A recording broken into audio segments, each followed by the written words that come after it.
LiveOddsSportsbookReview.com. Sunday Night Football. First place on the line. The Eagles travel to take on the Cowboys. Dallas 4-43 the total. Now it's Wentz against Prescott. Could this be the next Brady Manning, Teddy?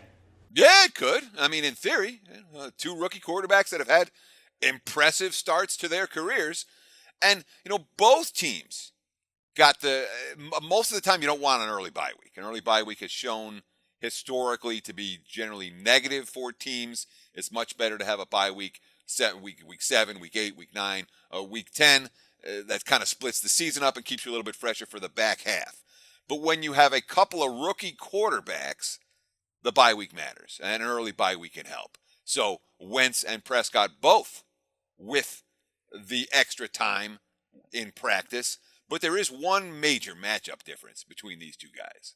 The Eagles, without Lane Johnson, this is not an elite offensive line. This is one of the weaker offensive line in the NFL. In 2 games without Lane Johnson since his suspension, Philly got 239 total yards in the first game, 239 in the second game. 1 offensive touchdowns. They had 3 other TDs.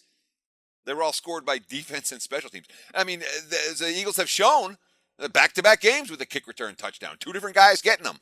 Great special teams. They've shown they can score non-offensive touchdowns on a regular basis, but offensively, Philadelphia's offensive line is a problem that is more likely to hinder Wentz's development than the Cowboys' offensive line is likely to hinder Prescott's, because Dallas' offensive line, obviously, as good as it gets. Yeah, best in football, and they couldn't really show it last year because the quarterback play was so bad when Romo got out. But now with Prescott and Elliott, they can take advantage of what the offensive line produces.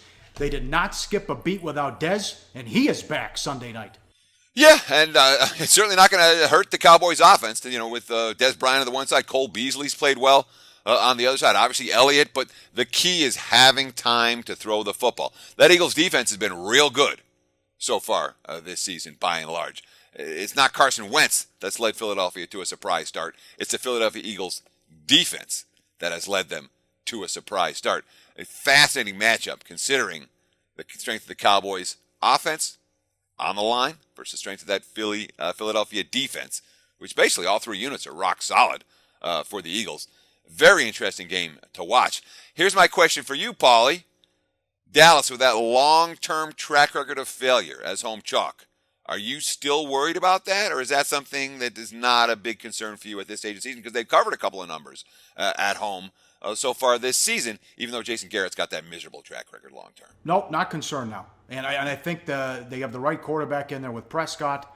And as you said earlier, I watched that whole game last week and the whole game against Detroit. The offensive line has been horrendous for Philadelphia. Yeah, and I'm with you on that. So you're going to find lots of trends and stats and all this stuff. You're going to say, look at the Cowboys. That's an awful track record. Guess what? We're halfway through the season, 2016, and that track record has not existed in 2016. And I'm betting in 2016. So I don't want the 5-year sample size. I don't want the 10-year sample size. I want, is this home field worth anything this year? So far it has been. Hey guys, for the full video, go to SBRpicks.com. Go to SBRodds.com. Browse, compare, and shop live odds available at top online sportsbooks.